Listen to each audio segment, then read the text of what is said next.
முதல் பிரச்சனை எங்க வருது சபையில் அப்படின்னு சொல்லி கேட்டீங்கன்னா சாப்பாட்டுல தான் வருது. ஆதியாகமம் 3ஆம் அதிகாரத்துல முதல் பாவமும் எங்க தான் வந்ததுங்க? சாப்பாடுல தான் வருது. நிறைய டைம் நம்ம சபையில சாப்பாடு கொடுக்குறப்ப முடிஞ்ச உடனே ஏதாவது ஒரு கலவரம் என்ன பண்ணோம், எனக்கு எலும்பு கிடைக்கல, ஊறுகாய் கிடைக்கல, அது கிடைக்கல, இது கிடைக்கல. அப்போ இங்க என்ன பிரச்சனை? 2 விதமான விதவைகள் இருக்காங்க. ஒன்று கிரேக்க விதவைகள், இன்னொன்று எபிரேய விதவை. அதாவது எபிரேய விதவைகள்னு யாரை குறிக்குதுன்னா யூத மார்க்கத்திலிருந்து வந்தவங்க. கிரேக்க விதவைகள்னு சொல்றப்போ யூதர்கள் அல்லாதவர்கள், அவங்களும் ரசிக்கப்பட்டு சபையில சேர்த்துக்காங்க. இந்த கிரேக்க விதவைகள் வந்து என்ன சொல்றாங்கன்னா, எங்களுக்கு சரியா பராமரிப்பு கொடுக்கப்படல. இப்போ வந்து அப்போஸ்தலர் இதை கேட்டவுடனே, இப்போ அப்போஸ்தலர் தான் அந்த சபையினுடைய போதகர்களாக இருக்கிறாங்க. அவங்க உடனே என்ன பண்றாங்கன்னா, அவங்க ஒரு முக்கியமான காரியத்தை சொல்றாங்க. அதாவது போதகர்கள் மூப்பர்களுடைய முக்கியமான பங்கு என்ன? 6ஆம் அதிகாரம் 4ஆம் வசனத்துல, நாங்களோ ஜெபம் பண்ணுவதிலும் தேவ வசனத்தை போதிக்கிற ஊழியத்திலும் இடைவிடாமல் தரித்திருப்போம் என்றார்கள். அவங்க என்ன சொல்றாங்கன்னா, இந்த வேலைகளை நாங்க செய்ய என்ன பண்ணல, விரும்பல. ஏன்னா கடவுள் எங்களுக்கு கொடுத்த வேலை என்னது? ஜபிக்கிறதும் வேத வசனத்தை பிரசங்கிக்கிறதும் அப்படின்னு சொல்லிட்டு அவங்க என்ன பண்றாங்க, தலைவர்களை நியமிக்கிறாங்க. பாருங்க, அப்போ 5ஆம் வசனம், யார தலைவர்களாக நியமிக்கிறாங்க? இந்த யோசனை சபையார் எல்லாருக்கும் பிரியம் வந்தது. அப்பொழுது பாருங்க, விசுவாசமும் பரிசுத்த ஆவியும் நிறைந்தவனாகிய, அப்போ எந்த ஊழியத்துக்காக ஆள் தெரிந்தெடுக்கிறாங்க? ஆசாரியர்களில் அநேகரும் விசுவாசத்துக்கு என்ன பண்ணாங்க? இந்த ஆசாரியர்கள்லாம் யாருன்னு சொல்லி பார்த்தோம்னா, அந்த நாட்கள்ல இயேசு கிறிஸ்துவுக்கு எதிரடியாக செயல்பட்டோம். இயேசு கிறிஸ்து எங்கெல்லாம் போறாங்க, இந்த வேத பாரம்பரம் ஆசாரியரும் பரிசேயரும் சரிசெயரும் அவர் பின்னாடி என்ன பண்ணாங்க, போய் பிரச்சனை பண்ணிட்டே இருந்தாங்க. அப்போ யாரெல்லாம் கிறிஸ்துவின் சுவிசேஷத்துக்கு எதிராக இருந்தாங்களோ அவங்களும் ரட்சிக்கப்பட்டு சபையில என்ன பண்றாங்க, சேர்க்கப்படுகிறது. இப்ப இந்த சபை நிர்வாகம் என்பது சபையின் வளர்ச்சிக்கு என்ன பண்ணுதுங்க, உதவுத. இப்ப இந்த சபையின் வளர்ச்சிக்கு இது உதவணும் அப்படின்னா, இந்த பாடம் 3ல வந்து திருச்சபையின் ஊழியர்கள் மற்றும் ஊழியங்கள்.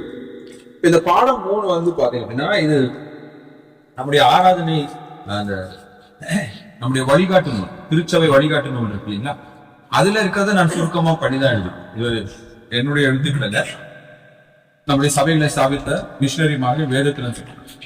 இப்ப முதல்ல சபையில 2 கூட்ட மக்கள், மூப்பர்கள், போதகர்கள். இப்போ ஒரு போதகன் என்பவனும் மூப்பன் தான். பைபிள்ல வந்து பாத்தீங்கன்னா கண்காணி, கிரேக்க மொழியில வந்து பாத்தீங்கன்னா எஸ்பிஸ்கோபஸ், பிரஸ்பிட்ரோஸ், அதாவது மூப்பர்கள், பிஷப் அப்படின்னா. இன்னைக்கு நம்ம பாக்குற மாதிரி ஆதி திருச்சபையில வந்து ஒரு 10 சர்ச்சுக்கு ஒரு பிஷப், அந்த மாதிரிலாம். அந்த பிஷப்புங்கிற வார்த்தை என்னன்னா, ஒரு சர்ச்சினுடைய போதகரை தான் மூப்பர், பாஸ்டர், பிஷப். உங்களுடைய சபையில மணிகண்டன் இருக்கிறார் அப்படின்னா, இங்க இருக்கிற போதகர்கள் எல்லாருமே அவரை வந்து நம்ம பிஷப்னு நம்ம சொல்லலாம், பாஸ்டர்னு நம்ம சொல்லலாம், மூப்பர். இது 3மே ஒரே நபரை தான் என்ன பண்ணுங்க, குறிக்கின்ற வார்த்தை. அந்த நபருடைய 3 பணிகளை செய்யும். இப்போ பிஷப் அப்படின்னா என்னன்னா, அவருடைய வேலை வந்து கண்காணிக்கிறது. சபையில் இருக்கிற எல்லாருடைய ஆவிக்குரிய நிலைமை கண்காணிக்கிறது தான் அவருடைய. ஆண்டவர்கார வளர்றாங்க, யார் யார் வளரல.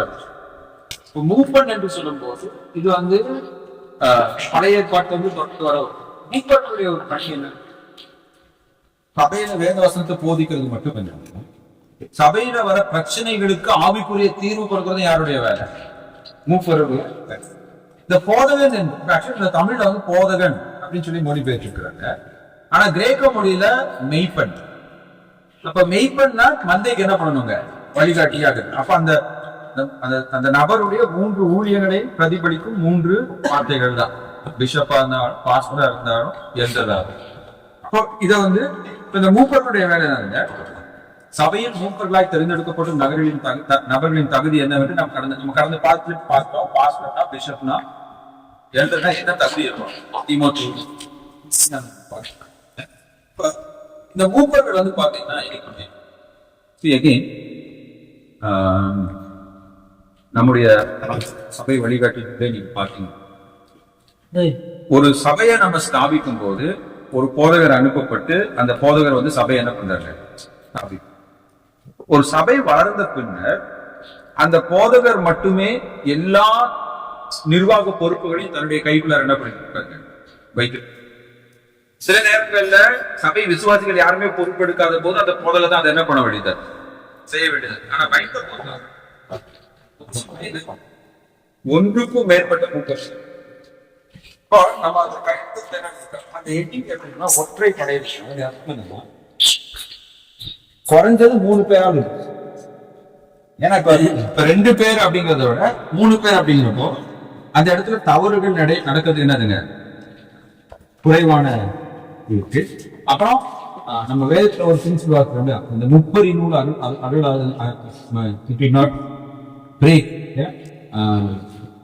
ஆரம்பம்னு சொல்லிட்டு அந்த அந்த குறைந்தது 3 பேராவது மூப்பர்களாக என்ன பண்ணுவோம். இப்போ மூப்பர்களுக்குள் கருத்து வேறுபாடு ஏற்படும் தீர்மானங்களில் அது வாக்குகள் அடிப்படையில் தீர்மானங்கள் எடுக்கும். இப்ப சபையில இந்த மூப்பர்களுக்கு 3 பேர் இருக்கு, அவங்களுக்குள்ளார ஒரு கருத்து வேறுபாடு வருது அப்படின்னா அந்த இடத்துல என்ன பண்ணலாம், இந்த 3 பேர்ல 2 பேர் இதை செய்யலாம்னு சொல்றப்போ அதை என்ன பண்ணணும் ஏற்றுக்கொள்ள ஆயிடுச்சு. அப்புறம் மூப்பர்கள் குறிப்பிட்ட காலத்துக்கு தேர்ந்தெடுக்கப்பட்டு அவர்கள் ஊழிய காலம் நிறைவடைந்த பின்னர் மீண்டும் அவர்கள் அவ்வூழியத்தில் தொடர விருப்பம் தெரிவித்தால் அவர்களின் நன்னடத்தை மற்றும் ஊழியத்திற்கான அர்ப்பணிப்பு போன்றவை பரிசோதிக்கப்பட்டு சபை விசுவாசத்தின் ஒப்புதலுடன் இந்த ஒரு மூப்பரோ உதவிக்காக நம்ம எழுதுறப்போ லைஃப் லாங் இவதான் மூப்பர், லைஃப் லாங் இவதான் டீக்கன் அப்படின்னு சொல்லி நம்ம இது பண்ணாம நம்ம மிஷனரி என்ன ஒரு 5 வருடம் அவர் தன்னுடைய ஒரு 3 வருடமா இருக்கும், 5 வருடமா இருக்கும் சபையை தீர்மானிக்கக்கூடிய ஃப்ரீடம். அந்த அந்த நாட்கள் முடிவு சபை மக்கள் எல்லாமே ஆமா இவரை நம்ம மூப்பரா நம்ம என்ன பண்ணோம் தெரிந்தெடுத்தோம், இந்த ஒரு உதவிக்காரரை நம்ம தெரிந்தெடுத்தோம், அவங்க என்ன பண்ணிருக்காங்க அவங்க பணியை சரியா செய்து முடிச்சோம். ஆகினால அவங்களே இன்னொரு 5 வருடம் என்ன தொடரும். ஏன் சொல்லி கேட்டீங்கன்னா சில இடங்கள்ல என்ன இருக்குன்னா ஒரு சில மூப்பர் உதவிக்காரன்னு சொல்லி அப்பாயிண்ட் பண்ண உடனே வாழ்க்கை ஃபுல்லா அவங்கதான் அப்படின்னு சொல்லி வரப்ப என்ன ஆகுதுன்னா அவங்க என்ன பண்றாங்கன்னா சபையை விட மேல் தங்களை உயர்த்திடுறாங்க. சபையை விட அவங்க தங்களை உயர்த்தும் போது என்ன ஆகுதுன்னா சபை அதனால என்ன பண்ணுது பாதிக்கப்படுறத நம்ம பார்க்கணும். அப்புறம் மூப்பர்கள் தங்களுக்கு சபையின் ஊழிய பாடத்தை என்ன பண்ணணும் பகிர்ந்து கொள்ள வேண்டும். எப்படி பகிர்ந்து கொள்ளலாம்? ஓகே, இந்த மாசம் ஹவுஸ் விசிட்டேஷன் நீங்க தான் பண்ணுங்க, நீங்க என்ன பண்ணுங்க பிரசங்கம் பண்ணுங்க, நீங்க என்ன பண்ணலாம் உதவிக்காரர்கள் என்ன பண்ணுங்க இந்த மாசம் ஃபுல்லா நீங்க வழி நடக்கும் டிவைட் அவங்க ரெஸ்பான்சிபிலிட்டிஸ் அவங்க என்ன பண்ணுவோம் பகிர்ந்து அடித்து. சில சபையில எப்படி பேருக்கு தான் மூப்பர்கள் உதவிக்காரர்கள் ஒருத்தர எல்லாமே என்ன பண்ணிட்டு இருப்பாருங்க பேருக்கு எங்க தெரிஞ்சு எல்லாரும் இருக்கிறாங்கன்னு சொல்லி சில டைம் 5-6 உதவிக்காரர்கள் ஒருத்தர் 2 பேர் தான் என்ன பண்ணுவாங்க எல்லாம் செய்வாங்க. மற்றவங்க தான் என்ன சொல்றாங்க இன்னும் அந்த தமிழர் நாமசாமி அவங்க என்ன பண்ணணும் அப்படின்னா அவங்க தன்னுடைய நேரத்தையும் தன்னுடைய திறன்களையும் தாளங்களையும் கடவுளுக்காக கொடுத்து சபைக்காக உழைக்க ஆயத்தமுள்ளவர்களாக இருக்கணும். அப்புறம் சபையின் ஊழிய தேவைக்காக இந்த மூப்பர்களில் ஒருவர் அல்லது மேற்பட்ட நபர்கள் போதற்காகவும் என்ன பண்ணலாம். அதாவது அந்த மூப்பர்கள் அப்படின்னு சொல்றப்ப மூப்பர்கள் தங்களுடைய வேலையை செஞ்சுக்கிட்டே கட்சியில மூப்பர்களாகவும் இருக்கலாம். யார் அந்த குவாலிஃபிகேஷனுக்கு அவங்க மூப்பர்களாக. ஆனா அதுல யாராவது ஒருத்தர் வேற எந்த வேலையும் செய்யாம திருச்சபைக்காக தன்னை முழுவதுமாக அர்ப்பணிக்க ஆயத்தமாக இருப்பார் என்றால் அவரை சபையில என்ன பண்ணலாம் போதகராக என்ன பண்ணணும் நியமிக்கணும். இப்ப அந்த போதகர் என்ன பண்ணுவாருன்னா அந்த மூப்பர்களோடு இணைந்து அந்த போதக ஊழியத்தை அவர் என்ன பண்ணுவாரு செய்வார்.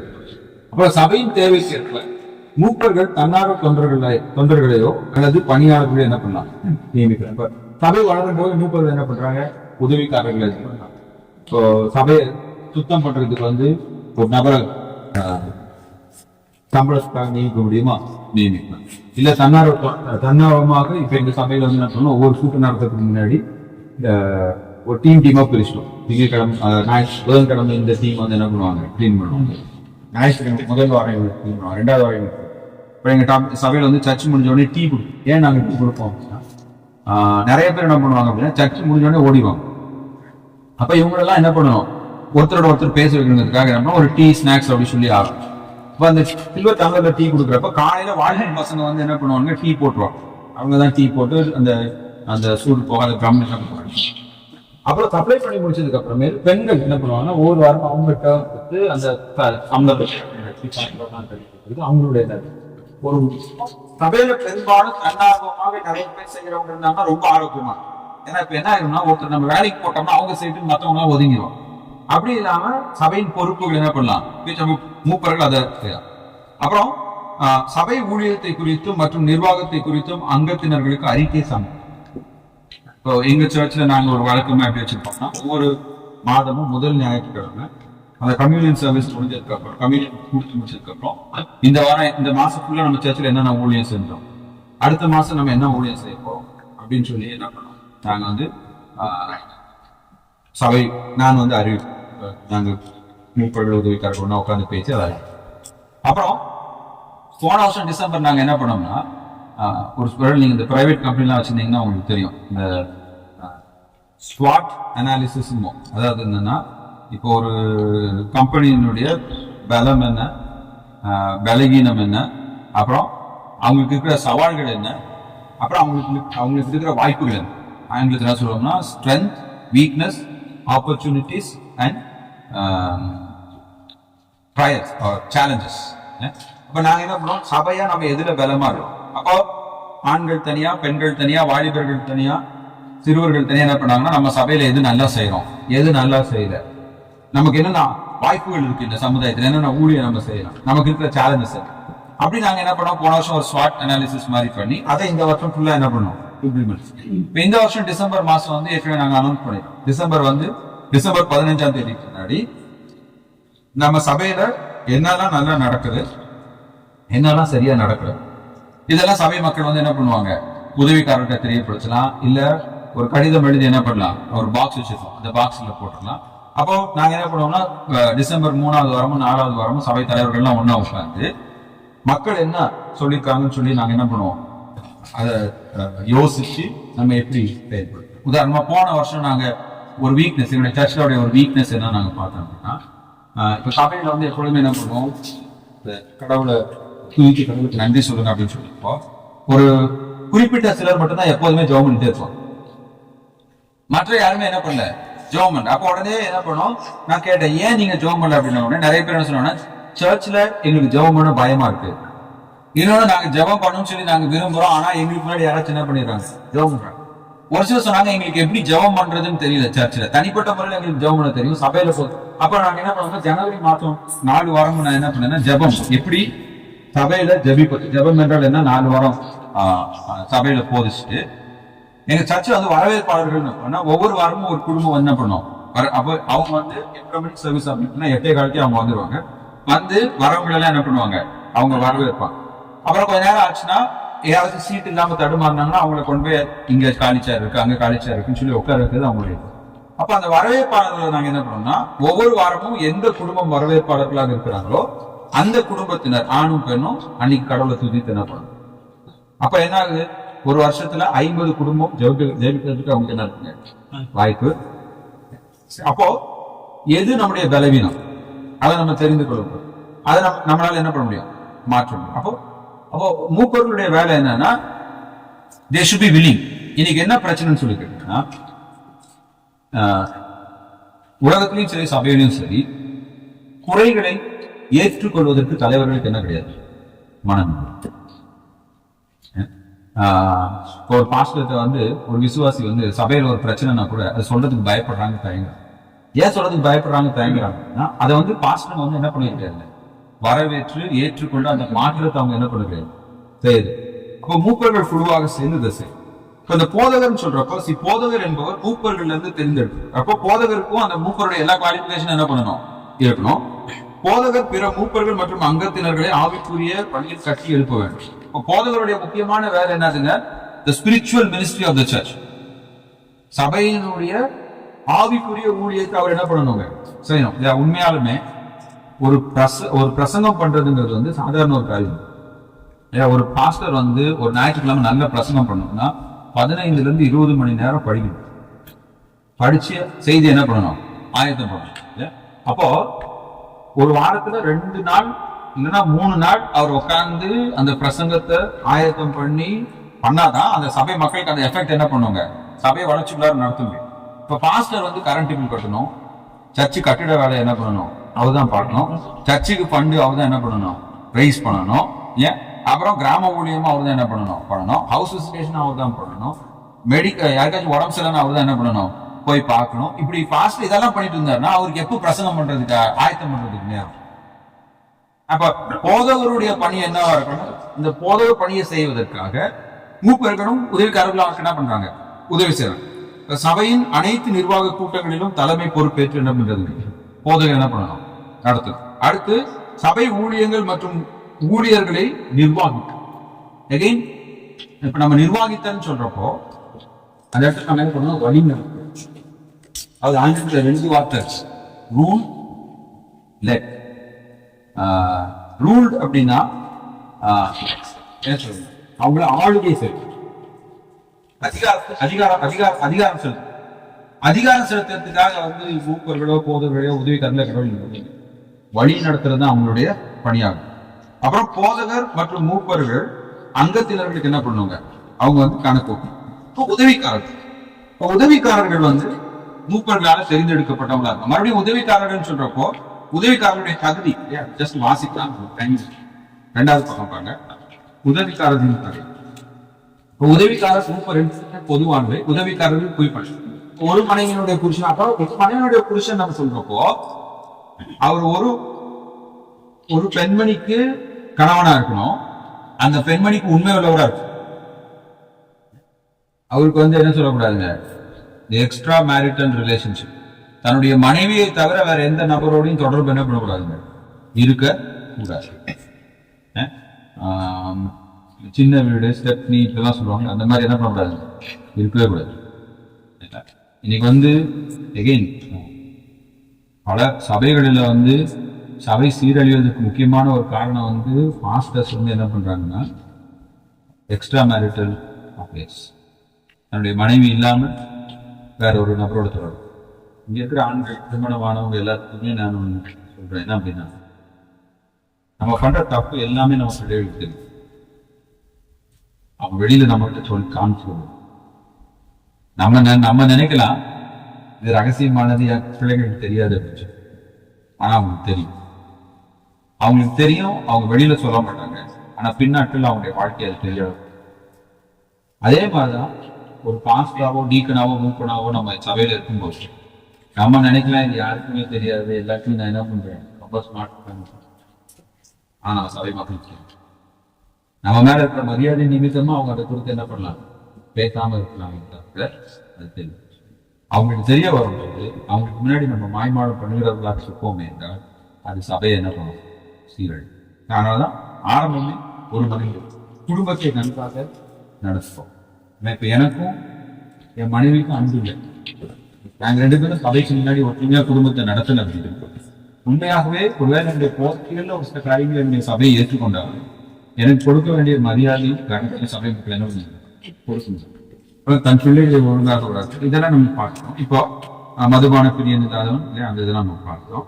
இந்த உதவிக்காரர் தகுதியில குறிப்பான என்னன்னு சொல்லி கேட்டீங்கன்னா மூப்பர்களை குறித்து சொல்லாம ஆனா உதவிக்காரர்களை குறித்து சொல்லிருக்கு. வார்த்தையில் உண்மை வரும். அது தமிழ்ல எப்படி சொல்லியிருக்காங்கன்னா இரு நாக்கு இல்லாதவன். இரு நாக்கு இல்லாத வார்த்தையில் உண்மை வரும். இரு நாக்கு இல்லாதவன்னா என்ன அர்த்தம் சொல்லி கேட்டீங்கன்னா இப்போ ஒரு சபையில வந்து மூப்பனாகவோ போதவராகவோ இல்ல குறிப்பா உதவிக்காரர்களா இருக்கிறவங்க ஒருத்தரை பத்தி இன்னொருத்தர் தப்பா பேசவே கூடாது. ஏன்னா வேதம் சொல்லி சமாதானம் பண்ணுகிறவர்கள் பாக்கியவான்கள் அவங்க தேவனுடைய புத்திரர்கள் அனுப்புறாங்க. ஒரு உதவிக்காரராகவோ மூப்பராகவோ நம்ம சபையில இருக்கிறப்ப நிறைய பிரச்சனைகள் என்ன பண்ணுவாங்க.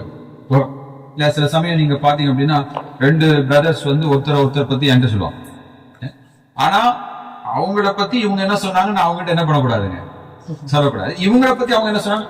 அதே மாதிரி ஒரு பிரதர் வந்து என்ன சொல்றாரு, உங்களுக்கு அவர் குமரேசன் பாஸ்டர் பத்தி தெரியுமா, அவருக்கு ஆமாங்க அந்த ஆள் அப்படிதான் அப்படின்னு சொல்லி நான் என்ன பண்ணக்கூடாதுங்க, என் பங்கு கொஞ்சம் என்ன பண்ணக்கூடாது. அப்ப அதை வந்து உதவிக்காரர்களோ மூப்பர்களோ என்ன பண்ணக்கூடாது, ஒரு நாளும் இரு நாட்கள் கூடாது. அப்படி இருக்கிறவங்க மூப்பர்களாக உதவிக்காரர்கள் இருந்தா சபையை என்ன பண்ணிடுவாங்க. 2வது அடுத்து விசுவாசத்தில் உண்மை உள்ளவர், அதாவது தூய்மையான மனசாட்சியுடன் விசுவாசத்தை என்ன பண்ணுவாங்க, அதாவது வேத சத்தியங்களுக்காக தன்னை அர்ப்பணிக்க மனம் உள்ளவர்களாக இந்த உதவிக்காரர்கள் இருக்கணும். அப்புறம் அசப்த 6:3 பாத்தீங்கன்னா அடுத்த பக்கத்துல பரிசுத்த ஆவியினால் நிறைந்தவர்கள், நற்சாட்சி பெற்றவர்கள். பரிசுத்த ஆவி தேவனுக்கு தங்களை முழுமையாக அர்ப்பணித்தவர்கள் சபையில் தங்கள் தேவ பக்தியினை வெளிப்படுத்தும். இப்ப இப்படிப்பட்ட உதவிக்காரர்கள் மறுபடியும் 2வது பக்கத்துக்கு நம்ம வரலாம். உதவிக்காரர்களுடைய எண்ணிக்கை பொறுப்புகள் சபையை வந்து தீர்மானிக்கலாம். இப்ப உதவி அந்த பேராகிராஃப் வரலாம் பாருங்க. உதவிக்காரன் என்ற பதம், அதாவது கிரேக்க மொழியில உதவிக்காரன் என்ற பதம் என்னன்னா டயக்னோஸ் அப்படிங்கிறது. டயக்னோஸ் அப்படின்னா என்ன அர்த்தம்னா சர்வன்ட். நம்ம பாத்துல சொன்னோம்னா வேலைக்காரர். உதவிக்காரர்கள் நம்ம சொல்றோம், அதுல இன்னொரு மொழிபெயர்ப்பு என்னன்னா வேலைக்காரர். யாருக்கு நம்ம வேலைக்காரர்கள்? முதலாவது கடவுளுக்கு நம்ம என்ன பண்றோம்? வேலை செய்யறோம், உதவிக்காரர்கள். ரெண்டாவது மூப்பர்களுக்கு என்ன பண்றோம்? அவங்க சொல்றதை நம்ம செய்யறோம். மூன்றாவது சபைக்கு நம்ம என்ன பண்றோம்? அப்போ ஒரு சபையிலே நான் மூப்பனாக இருக்கிறேன், நான் உதவிக்காரனாக இருக்கிறேன் என்றால் நான் என்ன புரிஞ்சுக்கணும்? நான் சபையில வேலை செய்யறதுக்காக என்ன பண்றேன்? இங்க நாமக்கல்ல கூட நாங்க அந்த உதவிக்காரர்களை நியமித்தப்ப எப்படி நாங்க நியமித்தோம்னா, அந்த பொறுப்பு கொடுக்கறதுக்கு முன்னாடி யாரெல்லாம் சபையில வேலை செஞ்சுட்டு what are the service that they are going to do, அவங்கதான் நாங்க என்ன பண்ணோம்? பரிந்துரை செய்வோம். இவங்க எல்லாம் இந்த காரியத்தை செய்யறதுனால இவங்களை நம்ம என்ன பண்றோம்? உதவிக்காரர்களாக. அவங்க உதவிக்காரர்களாக நியமித்ததுக்கு பின்பு அவங்க அந்த வேலையை என்ன பண்றாங்க? தொடர்ந்து அவங்க என்ன பண்ணிட்டே இருக்காங்க, செஞ்சுட்டே. இப்ப பாத்தீங்கன்னா ஒரே ஒரு பிரதர் மட்டும் அவருடைய வேலையை நிமித்தமா என்ன பண்ண முடியல, அவரால் கூட்டங்கள்ல பங்கு பெற முடியல, சபை காரியங்கள்ல அவரால் முழுவதுமா டைம் ஸ்பெண்ட் பண்ண முடியல. அப்படிங்கிறதுல அவர் ஒரு ரிக்வஸ்ட் பண்ணிருக்காரு, பிரதர் என்னால தொடர்ந்து என்ன பண்ண முடியல, எனக்கு பதில் நீங்க வேற ஒரு நபர் என்ன பண்ணுங்க, இதுல அப்பாயிண்ட் பண்ணீங்கன்னா. அப்போ உதவிக்காரர் அப்படின்னா யாருங்க? வேலைக்காரர். எப்பொழுதுமே சபையில உதவிக்காரர்களாக இருக்கிறவங்க ஆண்கள் எல்லாருமே யோவான் 13ஆம் அதிகாரத்தை தான் மனதில் வைத்து என்ன நடக்குது? இயேசு கிறிஸ்து தன்னுடைய சீஷர்கள் அழைத்து நீ போய் விருந்து ஆயத்தம் பண்ணுன்ற. இப்ப யூதர்களுடைய வழக்கப்படி என்னன்னு சொல்லிட்டீங்கன்னா, விருந்துக்கு வரவங்களுக்கு கால் கழுவுறதுக்கு தண்ணி இருக்கு. கால் கழுவுனதுக்கு அப்புறம் அதுக்கப்புறம் தான் அவங்க உழுப்ப வரும். ஒரு முறை நான் ஜார்க்கண்ட்ல ஊழியத்துக்கு போயிருந்தப்ப என்னாச்சுன்னு சொல்லி கேட்டீங்கன்னா, அங்க ஒரு பழங்குடியின மக்கள் மத்தியில் அங்க போன உடனே அவங்க என்ன பண்றாங்க, ஒரு பேஷன்ல தண்ணி எடுத்துட்டு வராங்க. தண்ணி எடுத்துட்டு செருப்பு கழட்டுங்க, உங்க காலெல்லாம் சுத்தம் பண்ணணும், பாதத்தை கழுவ முடியும். நம்ம கலாச்சாரத்தில் அப்படி செய்யவே மாட்டோம். அதெல்லாம் அவங்க பண்ணக்கூடாது அப்படின்னு ஒண்ணு எங்களை கூட்டிட்டு போன அந்த மிஷினரி ஐயா என்ன சொல்றாங்கன்னா, இதை அவங்க செய்ய விட்டாதான் நீ அவங்களை ஏற்றுக்கொள்றன்னு. இப்ப நம்ம ஊர்ல தண்ணி கொடுப்பாங்க, தண்ணி வாங்கி கொடுத்தா அவங்களை நம்ம ஏற்றுக்கொண்டதான் நம்ம என்ன பண்ணணும். அங்க அவங்க நம்மளுடைய பாதத்தை கழுவுறதுக்கு நம்ம என்ன பண்ணணும், இடம் கொடுக்கணும். யூத கலாச்சாரத்திலே அப்படிதான். அப்போ பெரிய பணக்காரங்களா என்ன பண்ணுவாங்கன்னு சொல்லி கேட்டீங்கன்னா, ஒரு 2-3 அடிமைகளை பாதத்தை கழுவுறதுக்காக என்ன பண்ணுவாங்க, வீட்டுக்கு வெளியில வச்சு. அப்ப வரவங்க காலெல்லாம் அவங்க என்ன பண்ணுவாங்க, கழுவி சுத்தம் பண்ணுவாங்க. இப்ப சீஷர்கள் என்ன பண்ணிட்டான், விருந்து அரேஞ்ச் பண்ணிட்டான். அங்க போனா விருந்துக்கு வந்த யாருமே பாதத்தை கழுவுறதுக்கு ஆள் இல்லை. 12 பேரும் ஒருத்தன் முகத்தை ஒருத்தன் பாக்குறான். எப்படி பாக்குறான்? நீ கழுவு, நான் கழுவுன்னு சொல்லி பார்த்துட்டு. இயேசு கிறிஸ்து உடனே என்ன பண்ணாருங்க, தன்னுடைய அறையை கட்டி கொண்டு அவர் ஒவ்வொருத்தருடைய பாதமே என்ன பண்றாரு. அப்போ நான் ஒரு உதவிக்காரனாகவோ நான் ஒரு மூப்பனாகவோ இருக்கிறேன், என்னுடைய சபையில் இருக்கிற எல்லாருடைய பாதங்களையும் நான் கழுவுறதுக்கு ஆயிடுச்சு. அதுதான் அந்த அதை அவர்கள் மீது அதிகாரம் செலுத்துவதற்காகவோ அவர்களை நிர்வாகிப்பதற்காக தேவனை அழைக்காம அவர்கள் ஊழியம் செய்யும்படியாக அழைத்தார். அப்படிப்பட்ட உதவிக்காரங்களுடைய பொறுப்பு என்ன, அடுத்த பக்கத்துல நம்ம பார்க்கலாம். ஆவிக்குரிய ஊழியம், அதாவது பொறுப்பு ஆவிக்குரிய ஊழியம். இதுல நிறைய பண்றேன். ஆனா அப்போஸ்தலர் 6-8 அதிகாரங்களை நம்ம என்ன கற்றுக்கொள்ளனா, இந்த உதவிக்காரர்கள் சுவிசேஷ ஊழியத்துல ஈடுபடுறாங்க. பிலிப்பு உதவிக்காரன் தான் சுவிசேஷ ஊழியத்தை என்ன பண்றாரு, ஈடுபடுறாங்க. அப்போ ஒவ்வொரு சபையிலும் சுவிசேஷ ஊழியம் இருக்கணும்.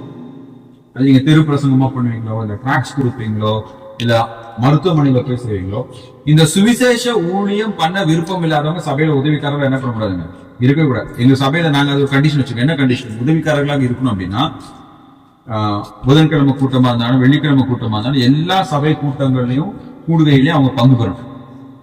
தவிர்க்க முடியாத காரணத்தினால அவங்க வர முடியுதுன்னா பிரச்சனை கிடையாது. இப்ப நாங்க அந்த ஒரு லிஸ்ட் போட்டோம், டைம் டேபிள் போட்டோம். என்ன போட்டோம் அப்படின்னா 9 பிரசங்கியாளர் எங்க சர்ச்சில் 9 பேர் பிரசங்கம் பண்றவங்க இருக்காங்க. அதுல ஒருத்தர் இந்த புதன்கிழமை கூட்டத்துல என்னால அட்டன் பண்ண முடியாது பிரதர், ஏன்னா எனக்கு வேலை 9 மணிக்கு முடியும் அப்படின்னு சொல்லி சொல்றேன். ஆனா நீங்க எனக்கு பிரசங்கம் போட்டீங்கன்னா அந்த வாரம் மட்டும் நான் பிரசங்கம் பண்ணிட்டு போயிடுறேன். அப்ப நான் அவர்கிட்ட தனியா கூப்பிட்டு என்ன சொன்னேன்னா, பிரதர் அடுத்தவங்க பிரசங்கம் பண்றதை கேட்டு அவங்ககிட்ட இருந்து நீங்க கற்றுக்கொள்ளல அப்படின்னா நீங்க பிரசங்கம் பண்றது மட்டும் அந்த கூட்டத்துக்கு என்ன பண்ண வேண்டாம், வர வேண்டாம். உங்களுக்கு வேற ஏதாச்சும் நாங்க என்ன பண்றோம், பொறுப்பு நாங்க கொடுக்குறோம் அப்படி. ஏன்னா ஒரு உதவிக்காரர் என்று சொல்லும் போது அந்த சபையின் ஊழியத்திலே ஆர்வம் உடையவராக இருக்கும். எல்லா இதுலயும் அவர் பங்கு பெறும். தவிர்க்க முடியாத சூழ்நிலை வரும். உடம்பு சரியாம போகலாம், சில டைம் வேலை நிமித்தமா ஒரு வாரம் வர முடியாம போகலாம், அதெல்லாம் வேற. பட் எல்லாத்தையும் அவர் பங்கு. அடுத்து அப்போஸ்தலர் 6:9 என்னன்னா அவங்களுடைய இன்னொரு ஊழியம் ஆரோக்கியமான உபதேசத்தை அவங்க என்ன பண்ணணும், ஆக்கி பண்ணணும். மூப்பர்கள் உதவிக்காரர்கள் நம்ம நியமிக்கிறோம்னா நம்முடைய பாப்டிஸ்ட் சத்தியங்களை அவங்க தெரிஞ்சுக்கணும். அடிப்படையா இந்த சர்ச்சில் என்ன பண்ணுவோம்னா, ஒரு உதவிக்காரரை நம்ம நியமிக்கிறதுக்கு முன்னாடி அவங்க கூட நான் என்ன பண்ணுவேன்னா 1689 கன்ஃபெஷன் ஆஃப் ஃபெய்த்னு ஒன்று 1689 ஆண்டு எழுதப்பட்ட பாப்டிஸ்ட் சபைகளுக்கு விசுவாச அறிக்கை. அது ஒரு 50-60 பக்க புஸ்தகம். அந்த புஸ்தகத்தை அவங்களோட உட்காந்து நாங்கள் என்ன பண்ணுவோம், படிப்போம். படிச்சுட்டு இந்த சத்தியத்துக்கு எல்லாம் இதை ஏற்றுக்கொள்றதுக்கு உங்களுக்கு மனம் இருக்கா? இதை ஏற்றுக்கொள்ள உங்களுக்கு மனம் இருந்தா நீங்க என்ன பண்ணலாம். ஏன்னா இன்னைக்கு உதவிக்காரர்கள் நிறைய பேர் என்ன நம்மளுடைய நம்பிக்கை என்னன்னு தெரியாமலே அவங்க என்ன பண்றாங்க, உதவிக்காரர்கள். இப்ப நம்மளுடைய நம்பிக்கை என்னன்னு தெரியாம அவங்க நீங்க ஒரு சபை தலைவராக வைக்கிறப்ப அவங்க எப்படி நம்ம சபையை சத்தியத்துல நம்முடைய நம்பிக்கையின் அடிப்படையில வழி நடத்தணும். அப்புறம் சபையின் ஐக்கியத்தை வளர்ப்பார். உதவிக்காரர்களுடைய மெயினான வேலை என்னன்னு சபையில ஐக்கியத்தை என்ன பண்ணணும், சபையில இந்த குரூப்பிசம் எல்லாம் கொண்டவே கூடாது. இது என் குடும்பம், இது என்னோட குரூப், இது அந்த குரூப் அப்படின்னு சொல்லி நடக்கிறவங்களா சபையில உதவிக்காரர்களாக என்ன பண்ண முடியாது, இருக்க முடியாது. அப்புறம் போதகர்கள் மூப்பர்கள் தங்கள் ஆவிக்குரிய ஊழியத்தை திருச்சபையில் தடையில்லாமல் நிறைவேற்ற அவர்களது தலைமையின் கீழ் சபையாருக்கு என்ன பண்றதுங்க. இன்னைக்கு ரொம்ப வருத்தப்பட வேண்டிய ஒரு விஷயம், நிறைய சபைகள் இருக்கு. என்னன்னா நிறைய சபையில டீக்கன் சொல்றதுதான் பாஸ்டர் செய்யும். தென் பாகத்துல நீங்க பாத்தீங்கன்னா ஒரு சபையில அந்த 2 பாஸ்டர் ஆக்சுவலா சபையை விட்டே போயிட்டாங்க. ஏன் சபையை விட்டு போயிட்டாங்கன்னு சொல்லி கேட்டீங்கன்னா, இந்த டீக்கன்ஸ் என்ன சொல்றாங்களோ அதுதான் பாஸ்டர் என்ன பண்ணணும். பட் தட்ஸ் நாட் தி வே. பாக்குறப்ப அப்படி ஒரு சபை என்ன பண்ணக்கூடாதுங்க. உதவிக்காரர்களுடைய பங்கு என்னது, போதகர் சபைக்கு என்ன தரிசனம் வைத்திருக்கார், போதகர் சபையை ஆவிக்குரிய எந்த விதத்துல வளர்க்க விரும்புகிறார். அப்ப அதுக்கு நாங்க எப்படி உதவி செய்ய முடியும், நாங்க எப்படி அவரோட துணை நின்று என்ன பண்ண முடியும், போக முடியும். இன்னைக்கு நம்ம தமிழ்நாடு சபையில என்ன இருக்குன்னா டீக்கன்ஸ் வச்சதுதான் சட்டம் அப்படிங்கிற மாதிரி ஒரு நிலைமை உருவாயிடும். மிகவும் மிகவும் வேதத்துக்கு விரோதமானது ஆகும். ஏன்னா டீக்கன்ஸ் உடைய வேலை என்னது, போதகர்கள் ஊழியம் செய்வதற்கு தடையில்லாமல் அவங்களுக்கு என்ன பண்ணணும், உதவி செய்து அவர்களுக்கு ஒத்தாசையாக இருப்பதுதான் டீக்கன்ஸ் உடைய வேலை. அப்புறம் அவங்களுடைய பணி பார்த்தீங்கன்னா முதல்ல ஆவிக்குரிய, 2வது வர்த்தக பணி, ஆலய வளாகத்தையும் அதனை நிர்வாகிக்கும் பணிகள் என்ன பண்றதுங்க. 3வது சமூக பணி. இப்ப எங்க சர்ச்சில் பாத்தீங்கன்னா இப்ப பில்டிங் ஒர்க்னு வருதுன்னா 2 பேர் பாத்தீங்கன்னா அந்த ஒரு தம்பி இன்ஜினியர் தம்பி, இன்னொரு தம்பி அவன் இன்ஜினியரிங் படிச்சுக்கலாம், ஆனா சிவில்ல படிக்கலாம், வேற ஸ்ட்ரீம்ல படிச்சுக்கலாம். ஆனா 2 பேருமே பில்டிங் ஒர்க்ல ரொம்ப இன்ட்ரெஸ்ட். அப்ப என்னெல்லாம் எங்க சர்ச்ல பில்டிங் ஒர்க் நடக்கிறோமோ அவங்க 2 பேர் தான் அதை என்ன பண்ணுவாங்க, எடுத்து நடத்துறோம். நாங்க சூப்பர்வைஸ் பண்ணுவோம், ஐடியா கொடுப்போம், ஃபண்ட் ரைசிங்ல நாங்க எல்லாரும் ஈடுபடுவோம். ஆனா அந்த வேலை சிமெண்ட் மூட்டை வரணும்னா பாஸ்டருக்கு யாருமே போன் பண்ணக்கூடாது. பாஸ்டர் மேஸ்திரி போன் பண்ணி பாஸ்டர் சிமெண்ட் வரல, மணல் வரல, செங்கல் வரல இல்ல. சில பாஸ்டர் என்ன பண்ணுவாங்க, எல்லாத்தையும் தங்க கைக்குள்ள வச்சுக்கணும்னு நினைப்பாங்க. பட் இன் அவர் சர்ச் வீட்டில் இல்லை. இப்போ இதுக்குன்னா இவரை நீங்க பாருங்கப்பா, இவர்கிட்ட தான் நீங்க என்ன பண்ணணும். இப்போ ரீசெண்டா நாங்க போன வாரம் நாங்க பிக்னிக் போயிருந்தோம். சர்ச் பிக்னிக் போறப்பன்னா ஒரு 2 பேரை நாங்க நியமிச்சிட்டோம். இவங்க 2 பேருக்கு தான் நீங்க பேர் கொடுக்கணும். இவங்க தான் இல்லை. ஒரு சில விசுவாசங்க என்ன தெரியும், நேரம் என்கிட்ட தான் வரும். வந்துட்டு ஐயா நான் வரேங்கய்யா, எங்க பையன் வருவாங்கய்யா. அப்ப நான் சொன்னேன் நீங்க அவர்கிட்ட போய் பேசுறேன். அப்புறம் என்ன பண்ணுவாங்கன்னா பிக்னிக் போறதுக்கு காசை என்கிட்ட கொண்டு என்ன பண்ணுவாங்க, கொடுப்பாங்க. நான் அந்த காசை வாங்குவேன், நீங்க போய் அவர்கிட்ட கொடுங்க, அவர் தான் அந்த பணத்தை என்ன பண்ணுவாங்க. இப்ப காணிக்கையில கூட பாத்தீங்கன்னா ஒரு சில விசுவாசிங்க என்ன பண்ணுவாங்கன்னா, இந்த கவர் காணிக்கையெல்லாம் பையில போட மாட்டாங்க. ஆரம்பத்தில் என்ன பண்ணுவாங்க, சர்ச்சு முடிஞ்ச உடனே கையில கொண்டு கொடுப்பாங்க ஐயா. ஏன்னா அவங்க எவ்வளவு காணிக்கை கொடுக்குறாங்கன்னு எனக்கு தெரியணும். அதனால கையில கொண்டு என்ன பண்ணுவாங்க. நான் சொல்ல காணிக்கை பை இருக்கு, நீங்க அங்க போய் என்ன பண்ணிருக்கீங்க. இப்போ என்னுடைய சர்ச்ல இப்ப அக்கௌண்ட்ஸ்க்காக 3 பேர் இருக்கு. அவங்க 3 பேர் தான் கணக்கு வழக்கெல்லாம் என்ன பண்ணுவாங்க. இப்ப யாரு என்ன காணிக்கை போடுறாங்க எதுவுமே எனக்கு தெரியும். வருஷத்துல ஒரு 2 தடவை நாங்க ஒரு ஆடிட்டிங் பண்ணுவோம். ஆடிட்டிங் பண்றப்ப அதுக்கு இன்னொரு 2 பேர் என்ன பண்றாங்க, அவங்க பார்ப்பாங்க. அவங்க அந்த அக்கௌண்ட்ல ஏதாவது இதுதான் என்கிட்ட சொல்லுவாங்க. நான் போய் அதை என்ன பண்ணுவேன், செக் பண்ணுவேன். தவிர காணிக்கை எவ்வளவு வருது, என்னுடைய தரிசனம் என்னன்னா இந்த சர்ச் நாளை நீங்க எக்ஸ்டெண்ட் பண்ணும், அதை செய்ய வேண்டியது உதவிக்காரர்களுடைய வேலை. என்னுடைய தரிசனம் என்ன, இந்த வருஷம் நம்ம குடும்ப முகாம் நடத்த போறோம். குடும்ப முகாம் நடத்துறதுக்கு இவ்வளவு செலவாகலாம் தோராயமா. அப்ப அது எவ்வளவு பணம், அதை எப்படி கலெக்ட் பண்ணணும், அதை எப்படி செலவு பண்ணணும், இதெல்லாம் செய்யற வேலை யாரோடையதா இருக்குங்க. ஒருவேளை நீங்க நம்ம அந்த ஸ்பர்ஜன் அவுட் மீட்டிங் குமரேஷன் தருவாங்க. அப்ப நீங்க பாத்தீங்க அப்படின்னா ஒவ்வொருத்துக்கும் ஒருத்தருக்கு நிர்வாகி அவங்க தான் அதை என்ன பண்ணுவாங்க.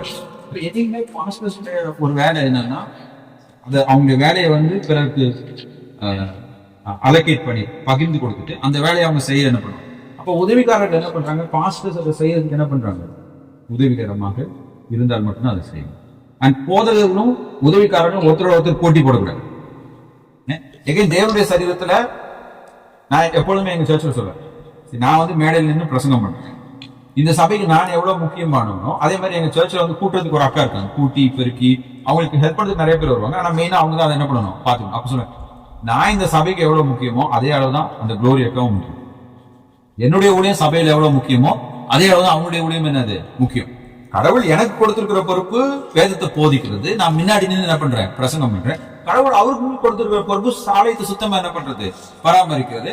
அவங்க சப்போஸ் இந்த ஆலயத்தை வந்து ஒரு மாசம் கிளீன் பண்ணாம அழுக்கா இருக்குது அப்படின்னா எத்தனை பேர் இங்க வந்து என்னுடைய பிரசங்கத்தை நீங்க கேட்பீங்க. நீங்க என்னுடைய பிரசங்கத்தை கேட்கறதுக்காக இந்த ஆலயத்தை அவங்க என்ன பண்றாங்க, சுத்தம் பண்ணி ஆயத்தம் பண்ணி வச்சிருக்காங்கன்னா அவங்களுடைய வேலையும் முக்கியம். அப்போ இவர் செய்யறது முக்கியமானது, அவங்க செய்யறது முக்கியமானது, எல்லாரும் செய்யறது என்னதுங்க முக்கியமானது. ஏன்னா சபை என்பது ஒரு சரீரம். சரீரம் சொல்றப்போ இந்த சரீரத்துல வந்து இந்த விரலுக்கும் ஒரு வேலை இருக்கு, இருதயத்துக்கும் ஒரு வேலை, எல்லாம் முக்கியம் தான். எல்லாம் தான் முழுமையான செய்யும், எல்லாம் தான் அதை என்ன பண்ணுவாங்க சரியாக என்ன பண்ணுவோம் செயல்பட. இப்போ போதகர்கள் ரெண்டாவது சமூக பணி. சபையில வந்து யாருக்கு வேலை போயிடுச்சு, யார் வீட்டுல சாப்பாடு இல்லை, இல்ல எந்த குழந்தைக்கு ஃபீஸ் கட்ட முடியல, அந்த குடும்பம் கஷ்டப்படுறோம், இல்ல நம்ம கிராமத்துல இந்த பிரச்சனை இருக்கு, நம்ம சபையை என்ன செய்ய முடியும். இப்ப இந்த சமுதாய பணி எல்லாம் செய்வது யாருடைய வேலைங்க, உதவி. இதெல்லாம் செய்யறது இதுல வந்து மூப்பர்களும் போதர்களும் என்ன பண்ணுவாங்க ஆலோசனை கொடுக்கலாம். இப்ப நான் வந்து என்ன பண்றேன், 10 குடும்பத்துக்கு வந்து சாப்பாட்டு வசதி இல்லை அப்படின்னு சொல்லிட்டு ஒவ்வொரு வாரமா அவங்களுக்கு குரோசரி, எங்க சர்ச்ல வந்து ஒரு கண் பார்வை தெரியாத ஒருத்தர் இருக்கு, அவருக்கு என்ன பண்ணும் நிறைய தேவைகள்.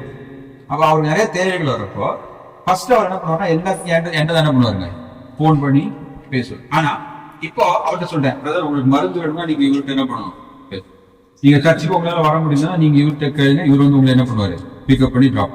அப்போ அவருக்கு வந்து தெரியும் எதை என்கிட்ட சொல்லணும், எதை பிறகு என்ன பண்ணணும் கேட்கணும். அப்ப போதகர்களுக்கு உதவி செய்யற மூப்பர்கள், உதவிக்காரர்கள், அவங்க சமூக பணிட்டு, அப்புறம் பொருளாதார, அப்புறம் பணிவிடை. பணிவிடைன்னு சொல்றப்ப விசுவாசிகள் சபைக்கு வரவேற்பது, ஆலய கூடுகைகளுக்கு தேவையான அனைத்தையும் கவனிக்கணும். இப்போ உதாரணமா யார் சர்ச்சுக்கு வரா, எங்க சர்ச்ல எல்லாம் வந்து பாத்தீங்கன்னா 2-3 இடத்துல ஆட்கள் உட்காருவோம். சபை மெயின் ஹால்ல இருக்கிறவங்களை மட்டும் தான் என்னால என்ன பண்ண முடியும் பார்க்க முடியும்.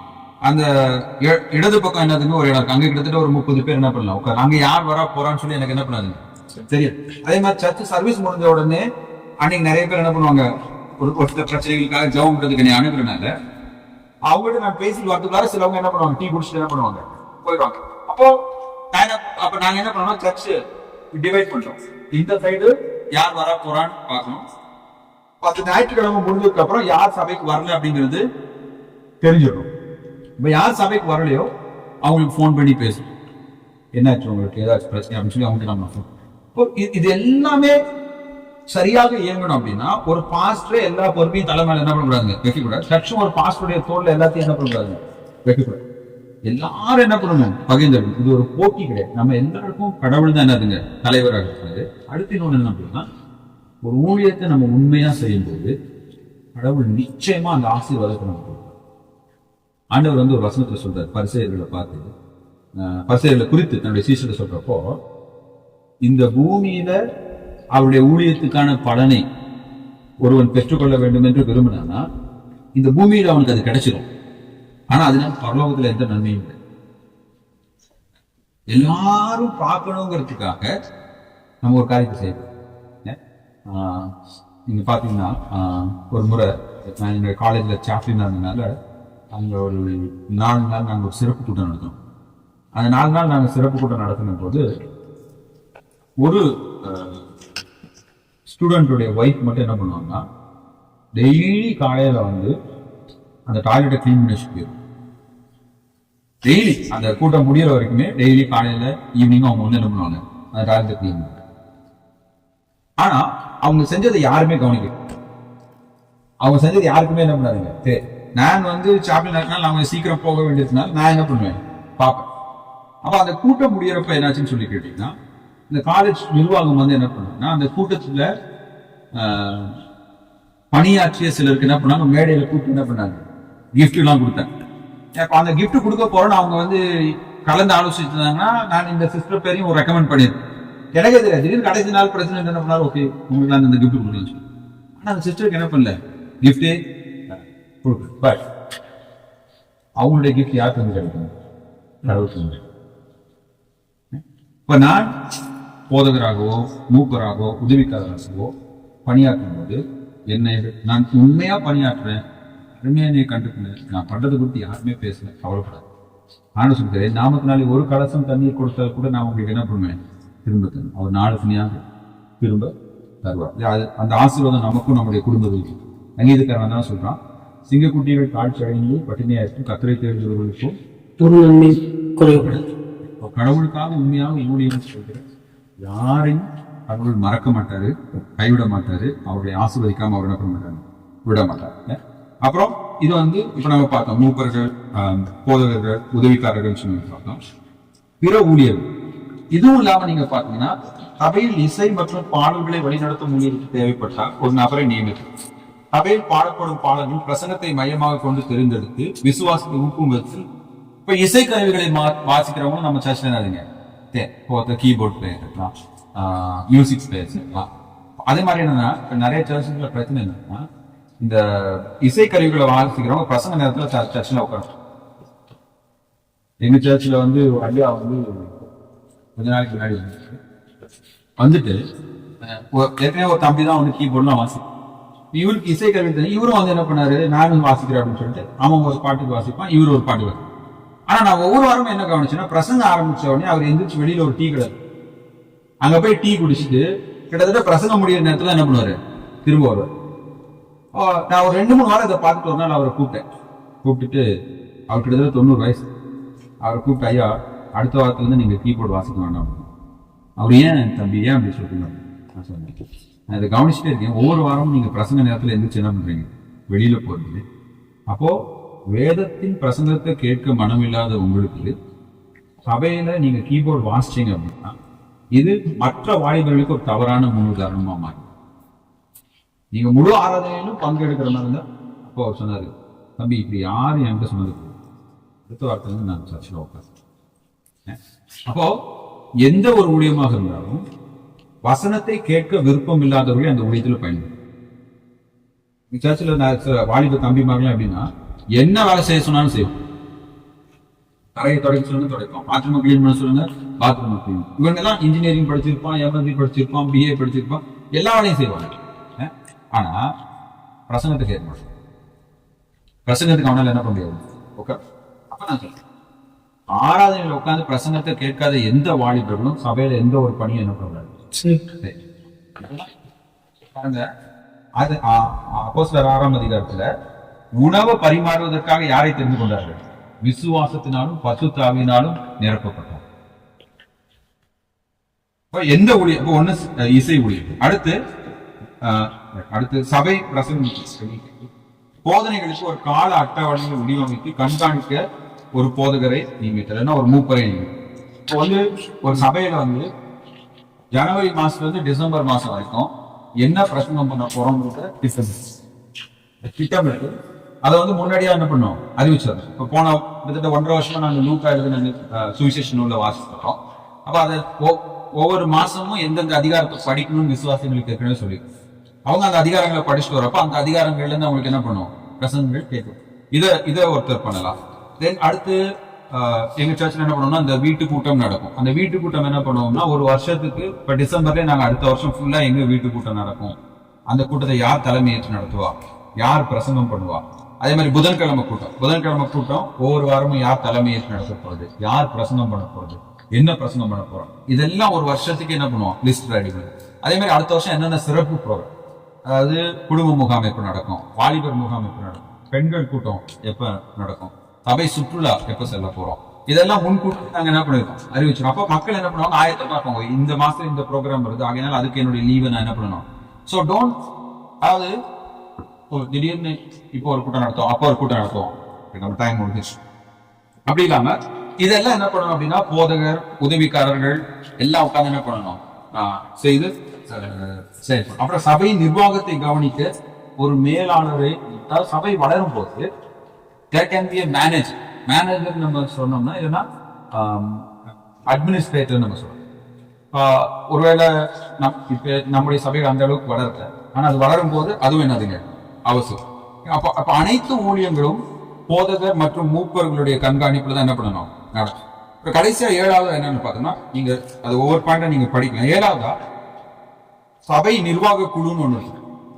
இப்ப சபை நிர்வாக குழுவினுடைய பொறுப்பு என்னன்னு சொல்லி கேட்டீங்கன்னா, இப்போ ஒரு வாரம் வந்து சர்ச்சில் வந்து லைட் எரியல அப்படின்னா யார்கிட்ட போய் சொல்லணும்? இப்போ இந்த வாரம் வந்து பாத்ரூம் சுத்தமா இல்லை அப்படின்னா யார்கிட்ட போய் சொல்லணும்? இப்போ நம்ம ஒரு கூட்டம் பிளான் பண்ணோம், அந்த கூட்டத்தை நடத்தலன்னா யார்கிட்ட போய் சொல்லணும்? அப்போ ஒவ்வொருத்தருக்கும் ஒரு முக்கியமான பொறுப்பை நம்ம என்ன பண்ணணும் கொடுத்து சபையார் அவங்களை அணுகணும். அடுத்து என்ன பண்ணணும்னா, அந்த நிர்வாக குழு வந்து என்ன பண்ணணும், எங்க சர்ச்சில் யூஸ்வலா 4 மாசத்துக்கு ஒரு தடவை போட்டி, ஒன்ஸ் இன் 4 months 3 தடவை தான் நாங்க மீட் பண்ணுவோம். இப்போ 4 மாசத்துக்கு ஒரு தடவை என்ன பண்ணுவோம், யூஸ்வலா ஏப்ரல்ல ஒரு தடவையும், ஜூலை இல்லைன்னா ஆகஸ்ட்ல ஒரு தடவையும், டிசம்பர்ல ஒரு தடவை என்ன பண்ணுவோம் உட்காந்து அந்த வாரத்துக்கான இந்த மாசத்துக்கான திட்டங்கள் இதெல்லாம் நம்ம சரியா செய்யறோமா சரி. அப்புறம் ஒவ்வொரு கூட்டம் நடந்து முடிச்சு, இப்போ குடும்ப முகாம் நடந்து முடிஞ்ச உடனே என்ன பண்ணுவோம் அப்படின்னா, எல்லாரும் உட்காந்து இந்த வருஷம் குடும்ப முகாமுடைய குறை நிறைகள் என்ன நோட்ஸ் எடுத்து வச்சோம். அப்ப அடுத்த வருஷம் நாங்க குடும்ப முகாம திட்டமிடும் போது போன வருஷம் எடுத்த நோட்ஸை நாங்க என்ன பண்ணுவோம் அப்படியே நாங்க பயன்படுத்தும். இப்ப இந்த நிர்வாக குழுவினுடைய பங்கு என்ன, பொதுக்குழுடைய பங்கு என்ன அப்படின்னா, ஒவ்வொரு காரியத்தையும் அலசி ஆராய்ஞ்சு இன்னும் எப்படி நம்ம சிறப்பா பண்றது. இப்ப சபை என்பது ஏன் நம்ம இதெல்லாம் நம்ம செய்யறோம் அப்படின்னு சொல்லி கேட்டீங்கன்னா, மறுபடியும் everything boils down to one verse, acts 20:28. அப்போஸ்தலர் 20:28. இது கிறிஸ்துவின் சரீரத்தின் சுய ரத்தத்தினாலே சம்பாதிக்கப்பட்ட கிறிஸ்துவின் சபையாக இருப்பதினாலே கிறிஸ்து மகிமைப்படும்படியாக அவருடைய வார்த்தையின்படி நாம் இந்த சபையை என்ன பண்ணணும் வழி. இன்னைக்கு நிறைய காரியங்கள் ரொம்ப சுருக்கமா நம்ம என்ன பண்ணிருக்கோம், நம்ம கற்றுக்கொண்டிருக்கோம். எல்லாத்தையும் கவர் பண்ண முடியாதனால நான் இந்த நோட்ஸ் நான் கொண்டு வந்தேன். நீங்க அதை வாசிச்சு பார்த்து, ஒருவேளை உங்களுடைய ஆண்கள் கூடுவையில கூட நீங்க அதை வாசிச்சு பார்த்து நீங்க டிஸ்கஸ் பண்ணலாம். இதுல உங்களுக்கு ஏதாவது கேள்விகளோ சந்தேகங்களோ இன்னும் தெளிவா தேவை அப்படிங்கிறப்போ, ஒருவேளை அடுத்த முறை நம்ம கூடி வரும்போதோ இல்லை கர்த்தர் சித்தமா இருந்தா அது ரொம்ப அவசரமான ஒரு காரியமா இருந்தா நம்ம ஒரு நாள் ஒரு ஜூம் மீட்டிங் மூலமா கூட அதை நம்ம என்ன பண்ணலாம் டிஸ்கஸ் பண்ணலாம்.